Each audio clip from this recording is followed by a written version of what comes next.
Puji nama Tuhan, haleluya, shalom, selamat pagi jemaat Tuhan.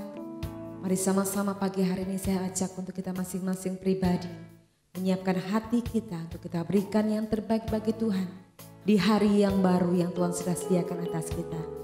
Mari dengan penuh iman percaya kita mau datang pada Tuhan. Kita mau beri yang terbaik lewat pujian dan penyembahan kita pagi hari ini. Bila hati Tuhan disenangkan atas setiap pujian kita. Terima kasih Bapa yang baik buat hari ini. Kami siap Tuhan untuk memberikan yang terbaik dalam hidup kami, mengawali hari kami dengan memuji dan menyembah Tuhan. Bila hatimu disenangkan, hatimu disukakan atas setiap pujian kami. Terima kasih Bapa yang baik. Ini hati kami, hati yang rindu untuk menyembah Engkau. Haleluya. Amin.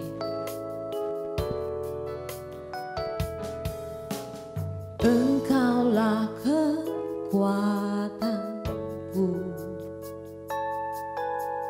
tempat perlindunganku di saat badai menerpa. Aku tak akan goyah, aku tak akan goyah, sebab Kau sertaku. Katakan sejauh langit dari bumi, sejauh langit dari bumi, begitu besarnya kasih-Mu, penuhi hati kami yang rindu menyembah-Mu. Yesus, sejauh langit dari bumi, begitu besarnya kasih-Mu. Kaulah Tuhan, kekuatanku, sukacitaku. Dengan kesungguhan hatimu datang pada Yesus. Engkaulah kekuatan kami Tuhan. Engkaulah kekuatanku, tempat perlindunganku di saat badai menerpa. Aku tak akan goyah, aku tak akan goyah, sebab Kau sertaku. Sejauh langit, sejauh langit dari bumi, begitu besarnya kasih-Mu, penuhi hati kami yang rindu menyembah-Mu. Yesus, sejauh langit dari bumi, begitu besarnya kasih-Mu. Kaulah Tuhan, kekuatanku, sukacitaku. Kaulah Tuhan, kekuatan kami. Kaulah Tuhan, kekuatanku, sukacitaku. Sekali lagi dengan iman katakan bersama-sama. Kaulah Tuhan, kekuatanku, sukacitaku. Kaulah sukacita, Kau kekuatan kami. Yesus, ku bersyukur Tuhan, punya Allah yang baik.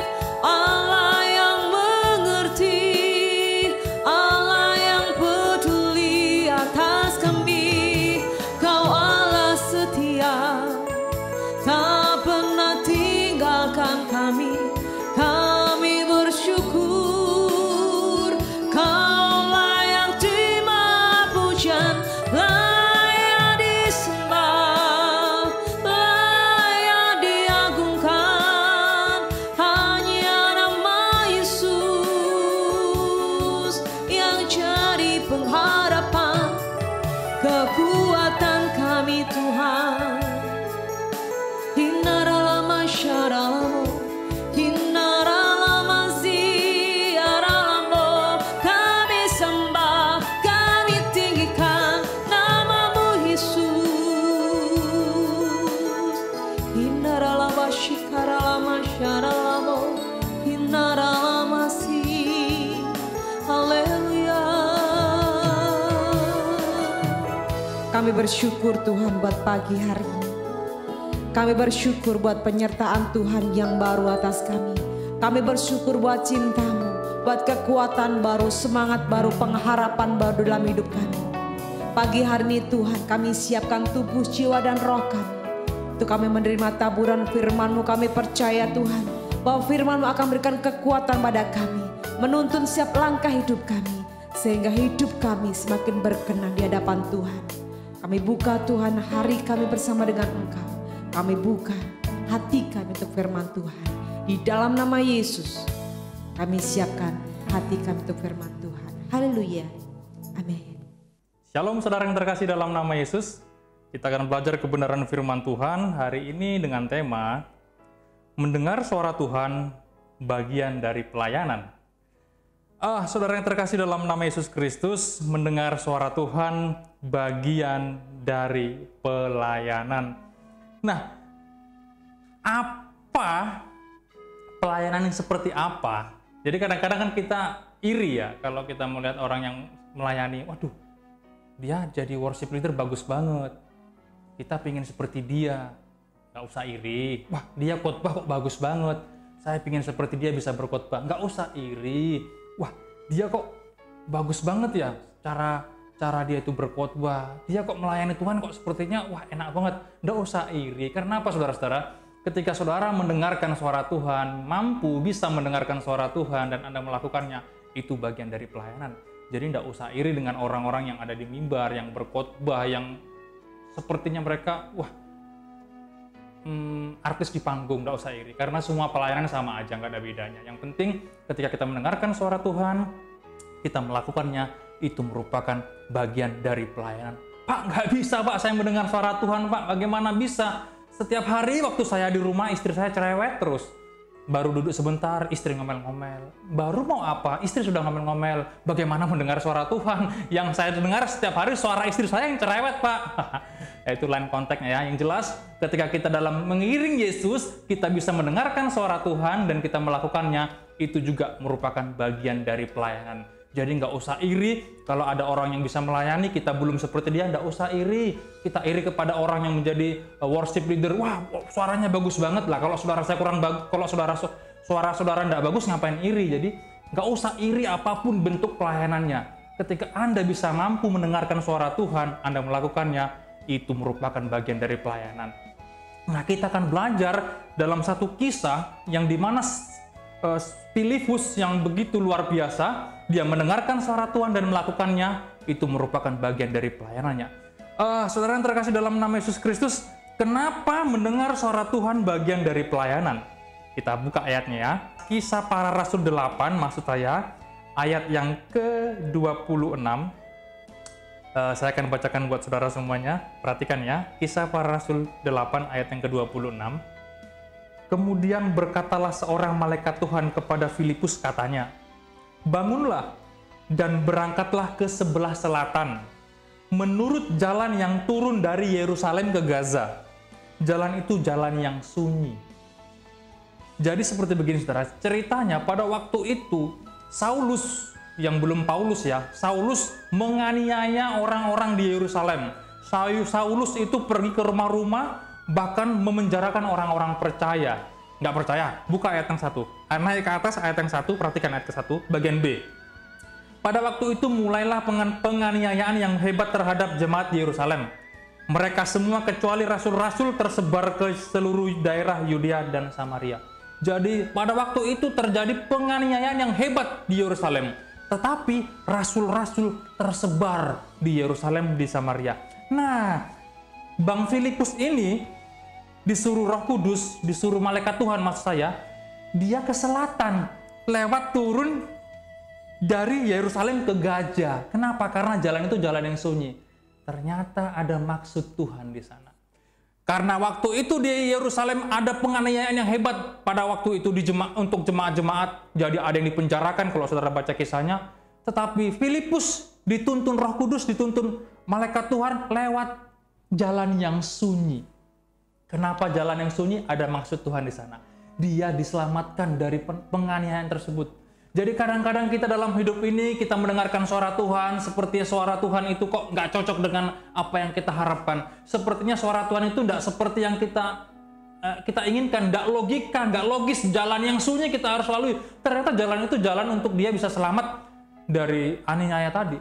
Nah, saudara-saudara yang terkasih dalam nama Yesus, di setiap Tuhan berbicara entah lewat apapun itu, lewat roh, lewat Anda mimpi, lewat hamba Tuhan, lewat Alkitab, lewat apapun. Kalau saudara yakin itu suara Tuhan dan Anda melakukannya meskipun tidak sesuai yang Anda inginkan, perhatikan, ada maksud Tuhan di sana. Filipus disuruh turun dari Yerusalem ke arah ke Gaza lewat jalan yang sunyi karena di sana ada maksud Tuhan. Itu merupakan jalan keluar supaya dia tidak ada di Yerusalem. Kalau dia ada di Yerusalem, mungkin dia dianiaya di sana. Karena jalan itu jalan sunyi, tetapi itu jalan keluar bagi Filipus untuk dia bisa lepas dari penganiayaan. Jalan itu jalan yang aman, meskipun kadang-kadang nggak cocok. Jadi kadang-kadang seperti begini, saudara. Kita itu kadang-kadang dituntun Tuhan, diarahkan Tuhan, digiring Tuhan. Sepertinya kita itu nggak nyaman, nggak cocok banget. Tapi yakinlah, ada maksud Tuhan. Mungkin itu jalan satu-satunya untuk Anda dapat bertumbuh. Nah, Filipus tadi diarahkan ke jalan yang sunyi, itu merupakan jalan yang dikehendaki Tuhan, jalan yang membawa keselamatan, jalan yang dapat menolong orang lain. Menolong orang lain seperti bagaimana? Nah, perhatikan ya, ketika Filipus melewati jalan yang sunyi tadi, dia bertemu dengan sida-sida dari Ethiopia. Sida-sida itu ada dua pengertian. Sida-sida yang pertama itu orang yang dikebiri, tapi sida-sida di sini adalah terjemahan lain, menteri dari Ratu Ethiopia. Nah, ketika dia pulang dari perjalanan dari Yerusalem menuju Samaria, nah, Filipus mendengarkan suara Tuhan lagi. Ayat yang ke-27, lalu berangkatlah Filipus adalah seorang Ethiopia, seorang sida-sida pembesar dan kepala perbendaharaan Sri Kandake, ratu negeri Ethiopia yang pergi ke Yerusalem untuk beribadah. Nah, ayat yang ke-29 perhatikan. Lalu kata Roh kepada Filipus, pergilah ke situ dan dekatilah kereta itu. Jadi Filipus menghampiri sida-sida tadi untuk apa? Maksudnya, meskipun dia dari jalan yang sunyi, dia ketemu dengan sida-sida tadi yang sedang membaca kitab Yesaya. Akhirnya apa yang terjadi? Ayat yang ke-31, perhatikan. Ayat yang ke-31, bagaimana aku dapat mengerti kalau tidak ada yang membimbing aku? Lalu ia meminta Filipus naik dan duduk di sampingnya. Ayat yang ke-34, maka kata sida-sida itu kepada Filipus, aku bertanya kepadamu tentang siapakah Nabi berkata demikian, tentang dirinya sendiri atau tentang orang lain? Dan singkat ceritanya, ayat yang ke-37, saud Filipus, jika Tuhan percaya dengan segenap hati, boleh. Jawabnya, aku percaya bahwa Yesus Kristus adalah anak Allah. Lalu orang Ethiopia itu menyuruh menghentikan kereta itu dan keduanya turun ke dalam air, baik Filipus maupun sida-sida itu, dan Filipus membaptis dia. Wow.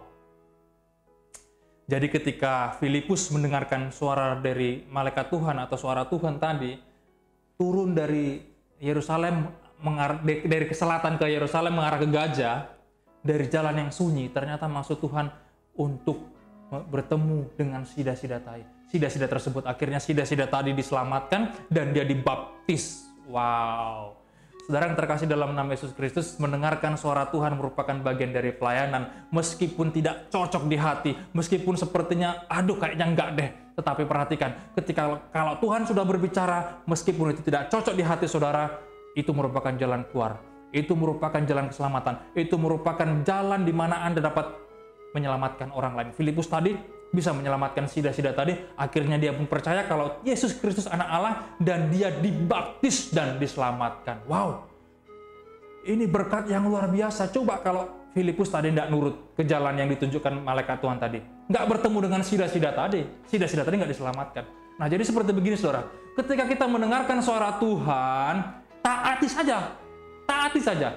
Meskipun tidak sesuai dengan apa yang kita harapkan, seperti Filipus, jalan itu sunyi, tetapi ada maksud Tuhan, dia bertemu dengan sida-sida dan sida-sida tadi diselamatkan. Nah, jadi intinya kesimpulan daripada firman Tuhan hari ini adalah, kalau saudara mendengarkan suara Tuhan dan mungkin tidak sesuai dengan yang Anda harapkan, yakinlah ada maksud Tuhan. Itu merupakan jalan keluar, itu merupakan jalan yang teraman, itu merupakan jalan di mana saudara akan mendapatkan berkat Tuhan yang luar biasa. Taati saja apa yang Tuhan katakan kepada saudara. Dan kalau hari ini saudara mendapatkan berkat firman Tuhan, taati saja. Dan berkat Tuhan akan mengikuti saudara. Ada yang spesial yang akan terjadi dalam kehidupan saudara. Tuhan Yesus memberkati.